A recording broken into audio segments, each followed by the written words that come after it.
dhateng ngersanipun Gusti ingkang Maha Nasa, Gusti ingkang Maha Suci, Gusti ingkang Maha Wikan, Gusti ingkang Maha Agung, Gusti ingkang Maha Mulya, Gusti ingkang sampun nyipta jagat lan jasad kita sami. Nanggihan wonten dalu menika nuwuni dhateng pamundhutipun sederek kita. Ya ini langsung bahasanya saya rubah bahasa Indonesia ya.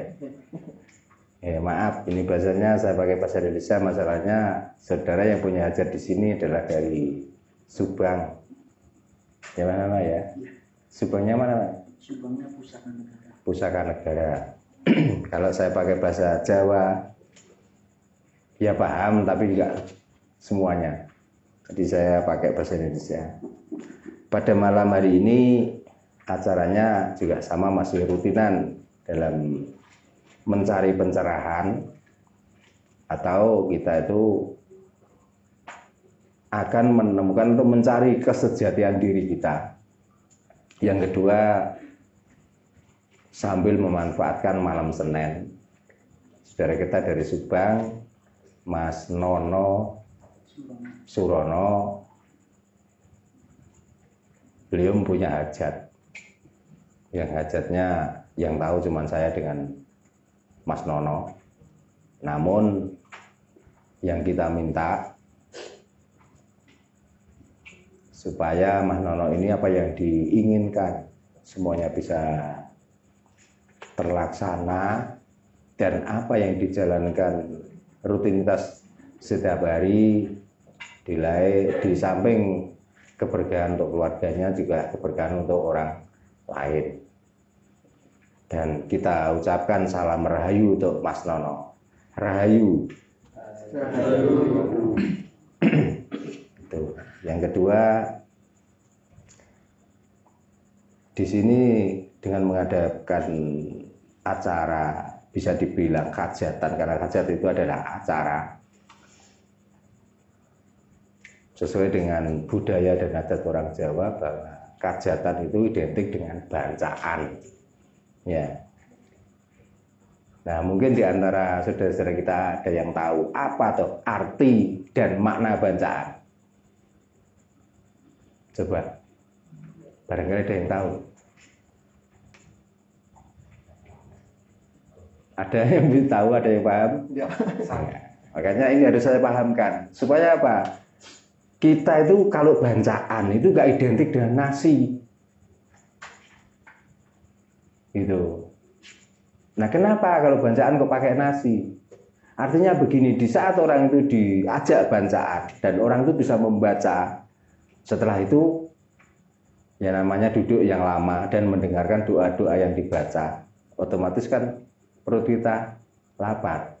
Makanya dengan adanya nasi, dan nasi itu menyimbolkan atau filosofi dari hidup kita sendiri. Ya, makanya ada macam-macam nasi tadi, semuanya terbuat dari beras.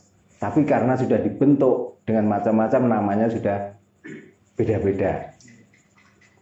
Nah, itu menyimbolkan keindahan budaya Jawa yang sangat luar biasa. Dan di dalam keindahan itu adalah filosofi.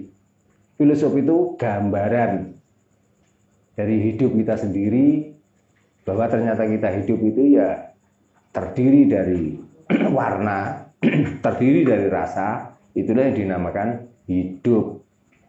Maka orang Jawa di saat melakukan ritual, melakukan hajatan dan lain sebagainya, mengadakan bancaan. Bancaan itu adalah artinya membaca. Nah, apa yang harus dibaca di saat mengadakan bacaan itu adalah situasi. Gitu loh. Situasi apa? Ya situasi hidup kita sendiri. Gitu. Kalau kita terpaku dari satu benda yang namanya lombok, identik dengan rasa pedas. Tapi di saat dicampur dengan nasi kuning dan pedas itu ditempelkan pada mie, ada orang yang ngomong pedas, nanti ngomongnya di saat dimakan itu cocok, ngomongnya gimana? Enak atau nikmat.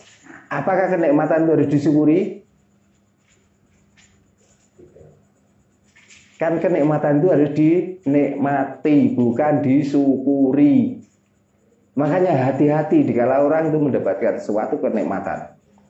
Bersyukur. Kalau kita sudah bisa membaca situasi, kalau belum bisa membaca situasi kok ngomong syukur, itu namanya orang kafir. Ngerti nggih? Paham nggih? Jadi kita itu kalau diomongkan, wah kamu kafir, marah. Tapi sebenarnya yang kita lakukan tiap hari itu kafir yang tidak tertolong. Jadi itulah makna bacaan. Bacaan itu harus kita bisa membaca situasi dengan berbagai filosofi seperti itu. Kenapa kalau namanya buceng itu harus yang di bawah besar, yang di atas lincip. Dan di atas lincip itu nggak ada ujung. Seperti kita itu mengakui bahwa hidup ini adalah ciptaan dan yang mencipta namanya Tuhan. Jadi kalau kita membicarakan tentang Tuhan nggak ada ujungnya. Dan di atas sudah nggak ada apa-apa. Gitu. Kalau kita ngomong langit, mungkin itu keterbatasan kurnia kita memandang. Tapi ini kalau ditelusuri, terus saja ya, di atas orang itu ya langit terus. Nah itulah yang perlu kita baca di situ. Ya. Jadi menyimpulkan bahwa sebenarnya orang Jawa dengan melakukan bacaan dan lain sebagainya, di saat di situ orang itu paham tentang bacaan, ya itulah orang yang berketuhanan tinggi atau orang yang sudah bertauhid luar biasa. Itu baru satu benda namanya bujang. Belum nasi kuning, belum nasi gurih. Ya walaupun tadi sudah saya singgung, tapi perlu dipahamkan lagi. Sebenarnya yang dinamakan sangkan paraning dumadi, kita itu terdiri dari dua warna sebelumnya, yaitu dari warna kuning dan warna putih. Nah, warna kuning melambangkan ketenangan jiwa, warna putih melambangkan kesucian jiwa. Ya siapa yang memulai? Yaitu bapak dan ibu. Gitu. Jadi sebenarnya kita hidup itu hanya mengikuti apa yang kita baca sebenarnya. Mengikuti dalam arti apa? Simbol-simbol yang kita baca. Nah, nasi kuning dan nasi putih yang kita baca adalah belajar dari telur. Makanya tadi saya tanyakan, kalau kita sudah membicarakan telur dan dia kalau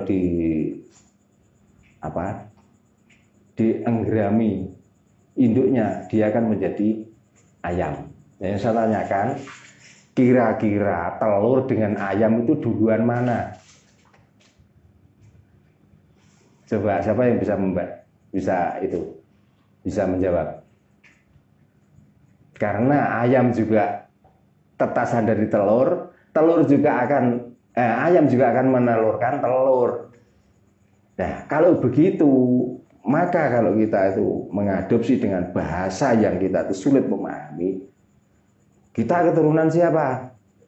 Keturunan Adam. Pertanyaannya, Adam itu anak siapa? Coba.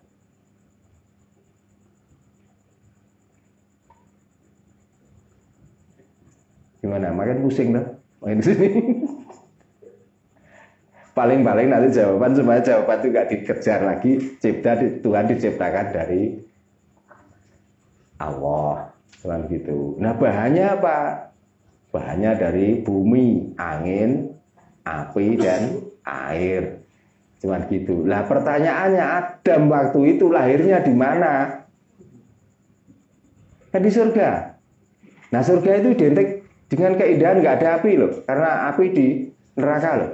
Lalu Adam dibuat dari api, angin, air, dan bumi. Kok setelah dewasa baru diturunkan ke bumi?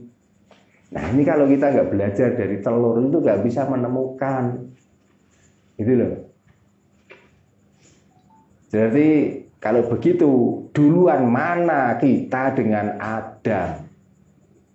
Pertanyaannya. Kalau dibilang kita itu keturunan Adam, Terus Adam itu keturunan kita, itu loh masalahnya. Kan ruwet. Makanya kalau begitu kita memakai simbol-simbol lah, itulah yang paling tepat. Karena kita menemukan jawaban itu sulit, maka pakai simbol itu supaya kita tuh mantap. Berarti kesucian hati, kesucian jiwa itu supaya kita itu terjaga dan kita selalu menikmati keberadaan kita. Kapan? Ya saat ini. Karena kalau ngomong besok itu nggak ada. Kalau ada itu cuma hari. Tapi di saat besok itu jenengan semuanya ada. Besok itu hilang kok. Yang ada besok lagi. Jadi kalau ngomong besok berarti jenengan besok kerja ya di saat itu. Pokoknya tanya besoknya harus kerja lagi. Jadi kan besok itu nggak ada. Yang ada itu sekarang. Makanya dengan simbolis yang seperti ini kita harus pandai membaca. Itu namanya bacaan. Ya. Lalu karena kita itu sudah melakukan bacaan, supaya untuk apa kok kita harus membaca? Supaya kita itu nggak kafir.